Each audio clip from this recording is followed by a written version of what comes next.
চলতি বছরের এসএসসি পরীক্ষায় নরসিংদীর নাসিমা কাদির মোল্লা হাই স্কুল অ্যান্ড হোমসের ৩৮২ জন পরীক্ষায় বসে এবং সবাই জিপিএ 5 পেয়েছে। এখন শতভাগ শিক্ষার্থী জিপিএ 5 পাওয়ার বিষয়টি নিয়ে বিতর্ক উঠায় স্কুল কর্তৃপক্ষের কাছে ব্যাখ্যা চেয়েছে ঢাকা মাধ্যমিক ও উচ্চ মাধ্যমিক শিক্ষা বোর্ড। স্কুলটির বিরুদ্ধে অভিযোগ, জিপিএ 5 পাওয়ার হার বাড়াতে অনেক শিক্ষার্থীকে পরীক্ষায় বসতে দেওয়া হয়নি। বিভিন্ন গণমাধ্যমে এ নিয়ে সংবাদ প্রকাশ হয়। এই পরিস্থিতিতে প্রতিষ্ঠানটির শতভাগ জিপিএ 5 অর্জনের সার্বিক সত্যতা এবং ঘটনার ব্যাখ্যা চেয়ে স্কুল কর্তৃপক্ষকে শোকজ নোটিশ দেওয়া হয়েছে। Optical brighter photo catalyst active granule সমৃদ্ধ বসুন্ধরা পাওয়ার ওয়াশ, ঝলমলে কাপড়ে ফুরফুরে মন। রোববার ঢাকা মাধ্যমিক ও উচ্চ মাধ্যমিক শিক্ষা বোর্ডের জারি করা এক অফিস আদেশে এ তথ্য জানানো হয়। বোর্ডের পক্ষ থেকে প্রতিষ্ঠানটির ফলাফল এবং এ সংক্রান্ত বিভিন্ন প্রয়োজনীয় ব্যাখ্যা চাওয়া হয়েছে।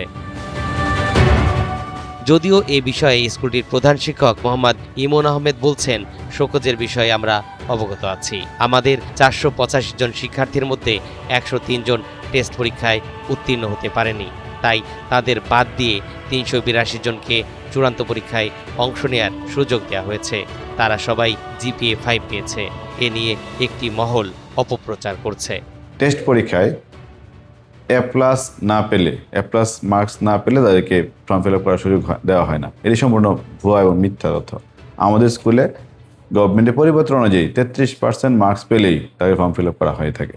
এবং যদি একজন শিক্ষার্থী বা একজন অভিভাবক এরকম প্রমাণ করতে পারে, এভিডেন্স দেখাতে পারে যে 33 পাওয়ার পরে ফর্ম ফিল আপ করা হয় নাই, তাহলে এই বিষয়ে সর্বোচ্চ শাস্তি আমরা মাথা পেতে নেব। 2008 সালে প্রতিষ্ঠানটি প্রতিষ্ঠার পর থেকে ধারাবাহিকভাবে প্রতি বছরই ভালো ফলাফল করে আসছে। ভালো ফলাফলের মূল মন্ত্র হচ্ছে ডিসিপ্লিন এবং কঠোর পরিশ্রম এবং কিছু ইউনিক আইডিয়া। সেই অনুযায়ী আমাদের প্রতিষ্ঠান গত 2023 সালে 295 জন পরীক্ষা দেয়, সেক্ষেত্রে 294 জন A+ পায়, একজন 4.89 পায়। 2025 সালে 320 জন পরীক্ষা দেয়, সেখান থেকে 320 জনই A+ পায়। এবছরও 382 জন পরীক্ষা অংশগ্রহণ করে, সেখান থেকে আলহামদুলিল্লাহ 382 জনই A+ অর্জন করতে সক্ষম হয়েছে। তরিকুল ইসলাম, এনটিভি অনলাইন।